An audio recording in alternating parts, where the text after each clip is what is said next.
Good day and welcome to Conversations with AARP in the Virgin Islands.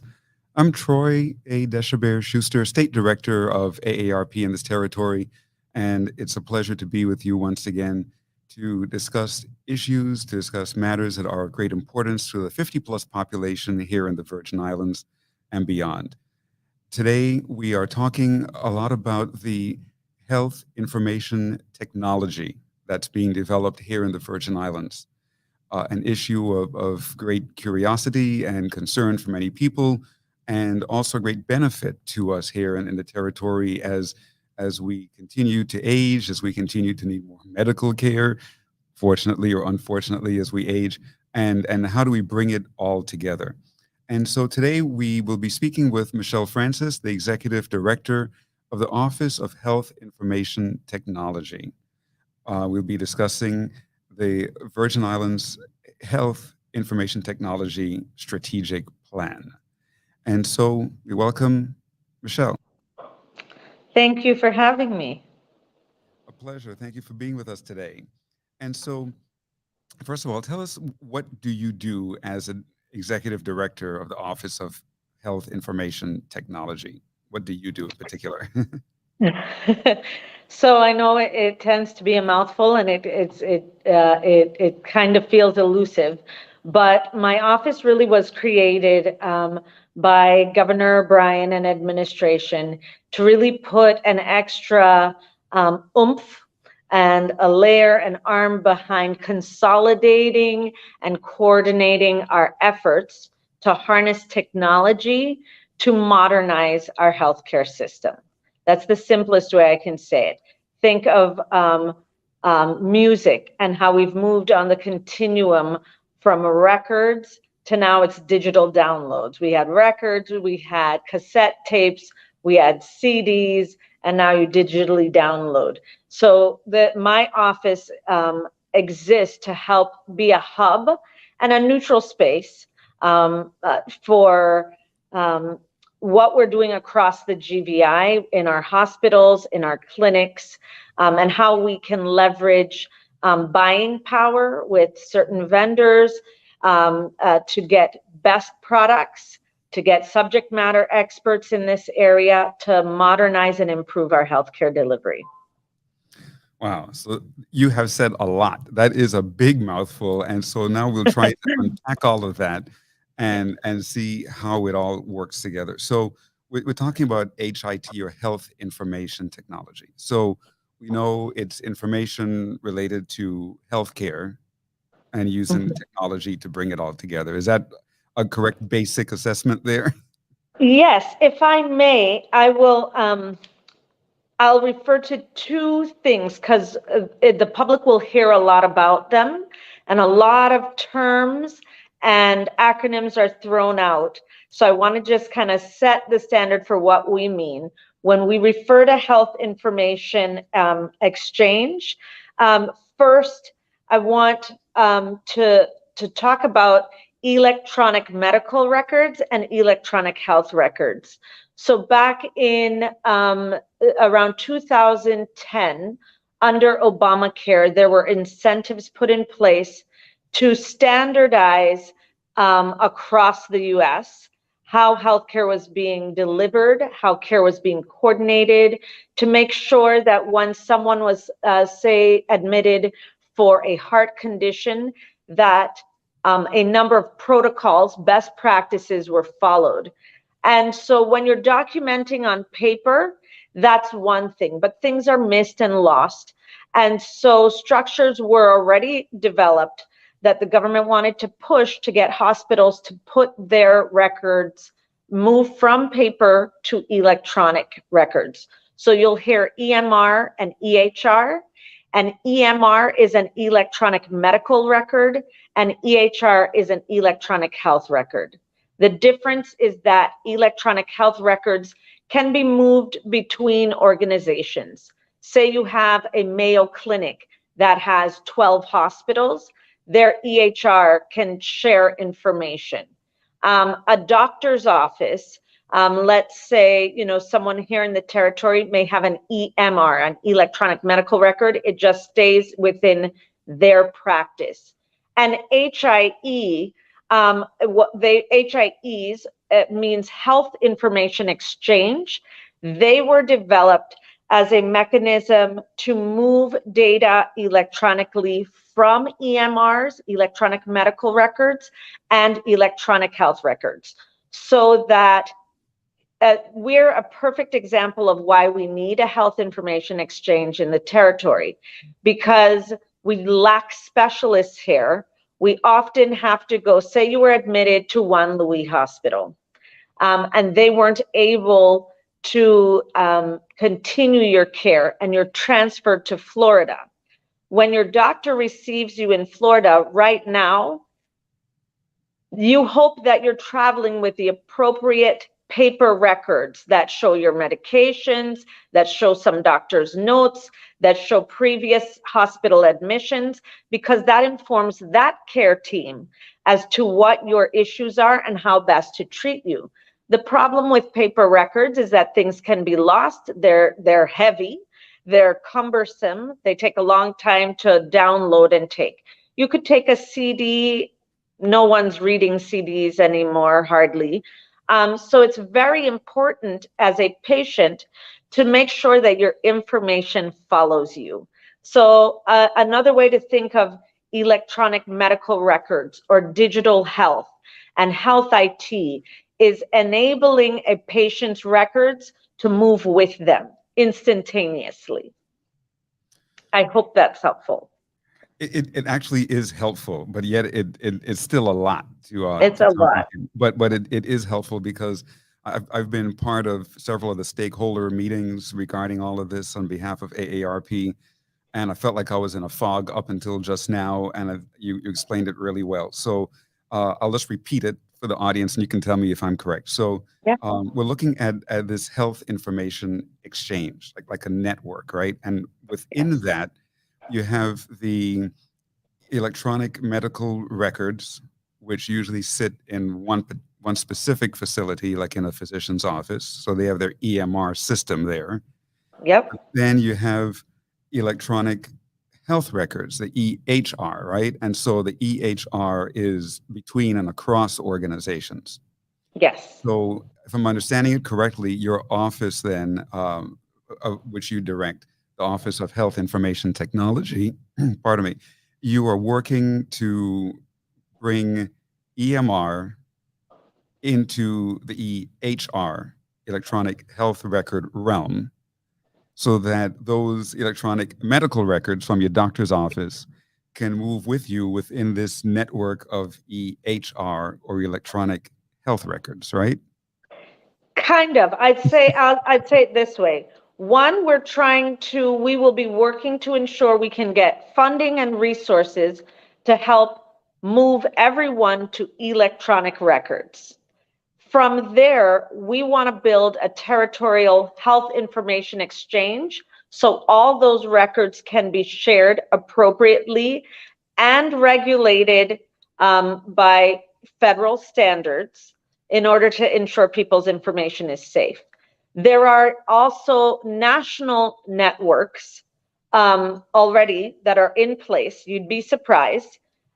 It's hard to get information on you right now. I could look you up and maybe find out if you are a Medicare client or Medicaid. I could maybe find some information on your history.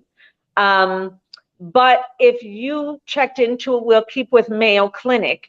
Mayo Clinic is on what's called a national registry, and they share certain information that the feds say is allowable. So basic information about you, that you might have a chronic heart disease, that you may have diabetes. So you'd be surprised what's already in a national network if you've used a facility in the US. Here, we are trying to get our records electronic so that when you travel, your records travel with you. The health information exchange in the territory would enable all of our providers to share important, critical, and guided information.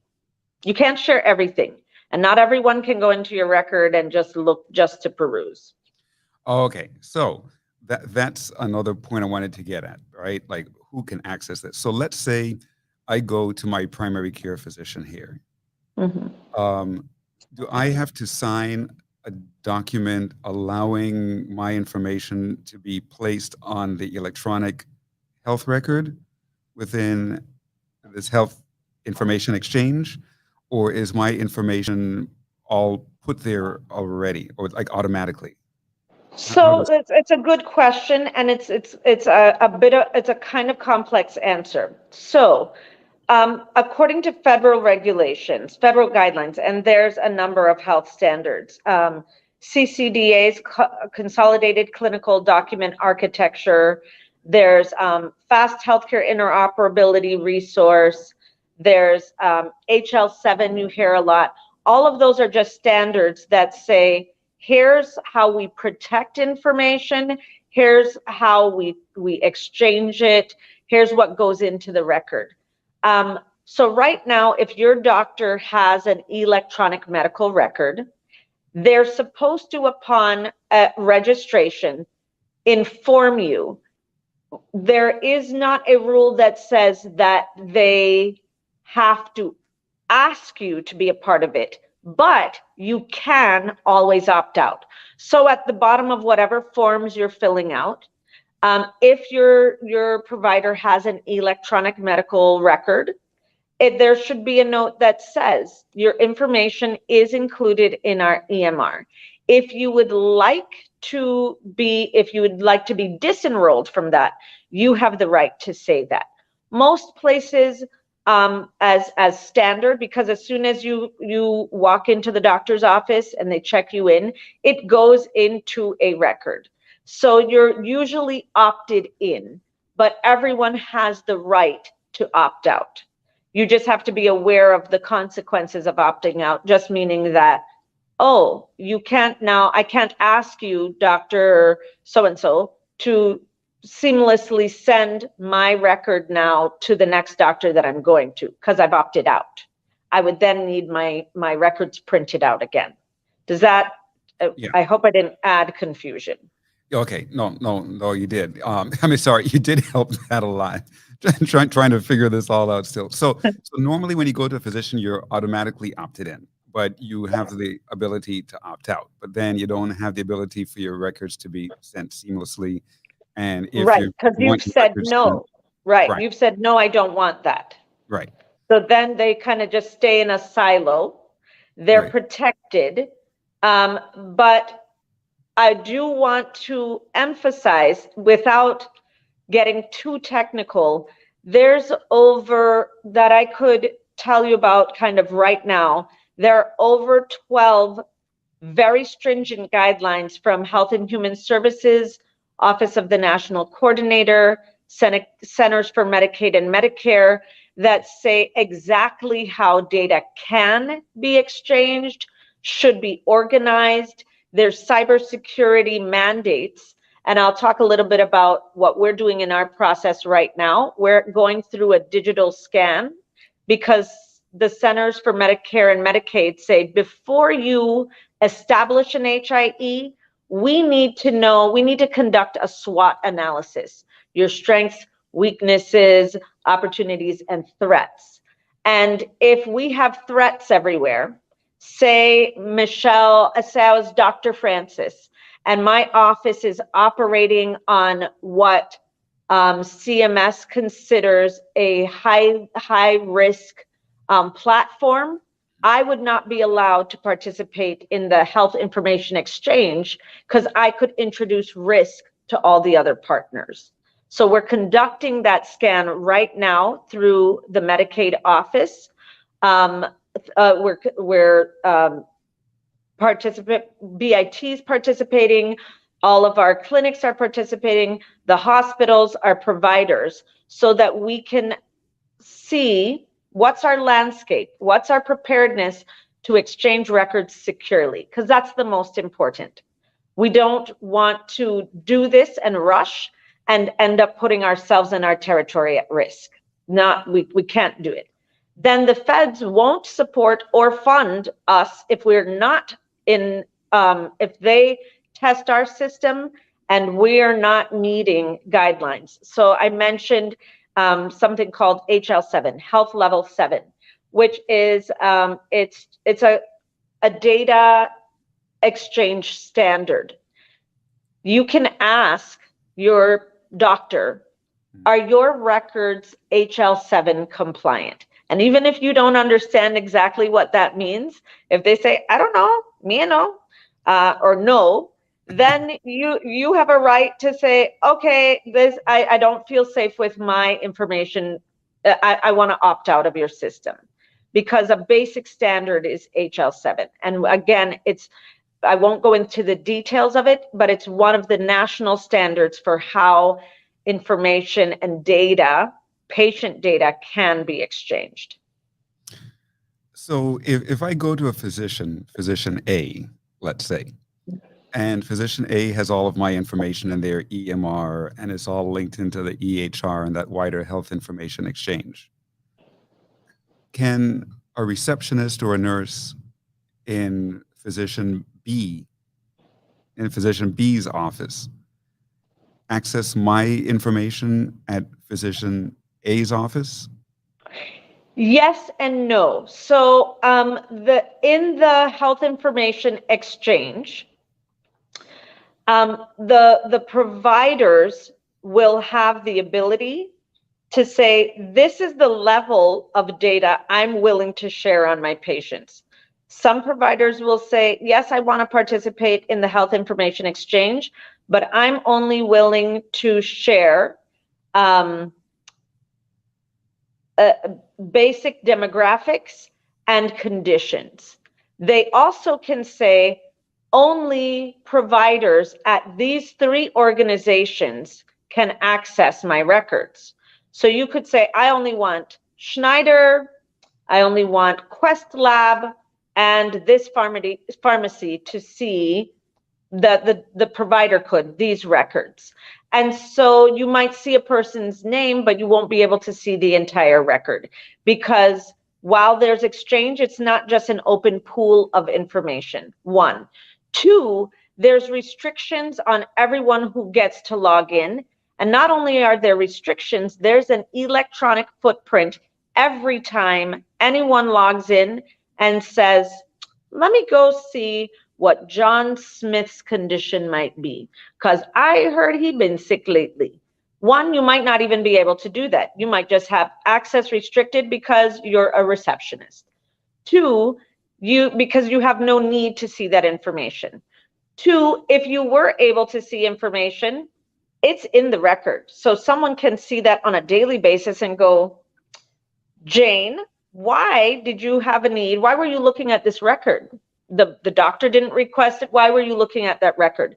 So for me personally, I feel more security in electronic records, because everything that is done in your record is tracked and seen, and it lives forever.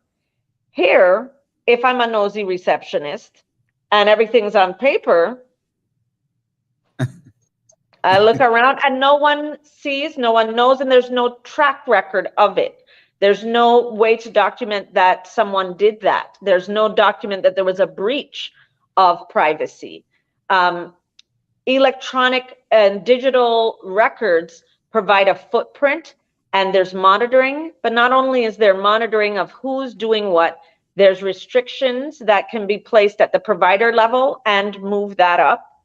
And there are the federal standards that say who can see what, when, how, and how you can exchange it. So the most important thing is for each patient to have the conversation with their physician as to whether they want to opt out or how much information will be shared, what type of information will be shared. Yes, and right now we don't have, our HIE is not yet operational, it's not stood up. We're in the very beginning phases of building that.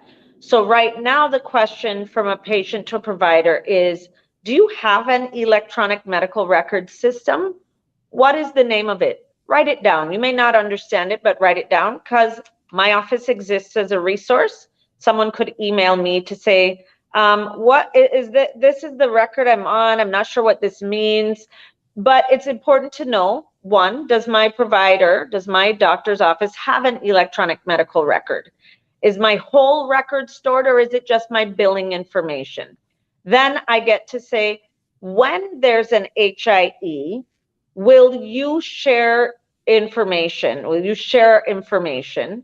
And what should I know? Your provider may or may not be able to answer that question right now. They might say, I'm waiting to see when the HIE is stood up, the Health Information Exchange, what they are asking us to share, and I'll determine then. Right now, all I can tell you is yes, your information's in my record. You can opt out. Opting out means that you would need to request your entire record anytime you go see another doctor. Right now, that provider might say, if you're opted in, I may have the ability electronically to share your information as needed. One thing to note, though, is that different electronic medical record systems are not automatically interoperable, which means they don't automatically talk to each other because they're different. It's like speaking different languages, and you need a translator in between. We call those interfaces. So the hospitals right now are on Meditech. That's the electronic health record our hospitals are on. Our FQHCs, I believe, are on something called NextGen. NextGen and Meditech don't automatically interface. So the problem we're having, and why we need a health information exchange, is because there is frustration when someone from the clinic has all their information and they go to the hospital, and the doctor at the hospital can't get access to their information. They've been admitted, but I don't know what her former blood pressures are. I don't know what medication she's on, so I don't know if the one I want to prescribe will interact negatively. So we want the exchange so that there's better coordination of care. And so your information isn't out there just for anybody to grab. It's literally to help doctors do what they do better, because the more information they have upon an admission, the better they can treat you. It's important then for the FQHC, the federally qualified health center, your clinic, to know when you've been released from the hospital so that your case manager can follow up with you and say, Miss So-and-so, I've just seen your discharge notes. Did you pick up your medicines? We need to now schedule you to come in again to the clinic. Right. That interoperability enables healthcare to be more seamless. Great. And so what is the projected date for standing up the Health Information Exchange here in the Virgin Islands? So again, I can't give you a hard answer. So we're on kind of this journey of, we have a phased approach. So health information exchanges include a number of capabilities in them. We wanna start with some basic capabilities of exchanging admit, discharge, and transfer information. That does not in and of itself make an HIE, but that is a big component of it. We'll want to add bells and whistles for more data so that we can start doing predictive modeling. Or during the pandemic, we could say, wow, we know that we had seniors during the pandemic. It was, we were very worried about our seniors. And then we heard that people with heart conditions, chronic conditions were more at risks. What the Health Information Exchange will do with additional capabilities added is we'd be able to aggregate data, pull data, and say, okay, we know that Frederick said that happens to be where most of our seniors are concentrated who have diabetes. So we're sending a team there. You know, Department of Health would have loved that kind of visibility into our population to do intervention and to also do outreach in a more targeted way, rather than just, we know you're out there, we know a lot of you are at risk, take precautions. It would be a much clearer visual of who exactly those people are, what they're at risk for, and how we got to them. Great. One of our comments on Facebook, somebody listening said, this is great. In emergencies, it's needed because a patient may not be able to respond. And that's so true. Right. You know, even in emergencies, to get that kind of information between the hospitals and the clinics and the physicians' offices. makes treating that patient so much better. So we're I running. would say, to your question, we are hopeful that within the next 6 months to a year, we'd have the first phase of our HIE in place, which would be seamless, just exchange of the basic admit, discharge, transfer information. The first thing we're doing, though, to your question, is we have to work on our governance structure and achieve agreement from our providers and our institutions about how do we even govern this? Who gets eyes and ears? And I can tell you the role that my office plays is to ensure that the right voices are at the table. The first part of that was establishing the work group that came up with the strategic plan, so that's an extra level of voices, eyes, and ears who can say, wait, what about this? Have we considered? Our providers, of course, and our facilities will be a natural part of that governance structure, but that governance structure is in process and in progress. The next 3 months is when that's going to really be nailed down. Okay, so you all are working on this quickly, and hopefully then maybe within the next year, it can all be brought together and operative, I would assume. Yes. Well, great. We're running really low on time. It's amazing how fast this show goes. But for those who want more information on the Health Information Exchange, where can they go to get that? They can go to my website, our website, Office of Health Information Technology. It is www.ohitusvi.com. There's also information right now on the website about the upcoming Digital Health Summit, the first in the territory, where we're bringing first-class resources to our providers, subject matter experts from Google, Amazon, CMS, Centers for Medicaid and Medicare, from Office of the National Coordinator, to share what you need to know right now to be in compliance with all the things electronic and health, and to share best practices and resources. So July 25th through 27th in St. Thomas. Is that open to the public or only to healthcare providers? We're focusing on healthcare providers. If there's someone in the public who's got a particular interest or is working in the field, the information is geared towards providers. So someone from the public might not feel that they would get the most out of it. The next step for the next summit will be, here's where we are in this progress in our timeline, and that's when we'll bring the public in. But we really want to give our doctors and our healthcare providers the information, tools, and resources they need to make informed decisions. Great. Well, you've been listening to Troy Deshabere-Schuster, State Director of AARP in the Virgin Islands, in conversation with Michelle Francis, the Executive Director of the Office of Health Information Technology. Michelle, thanks so much for being with us on the show today, and we look forward to future conversations with you as you make progress on this. Absolutely. Thank you so much for having me. Our pleasure. Have a great day. Okay, you as well.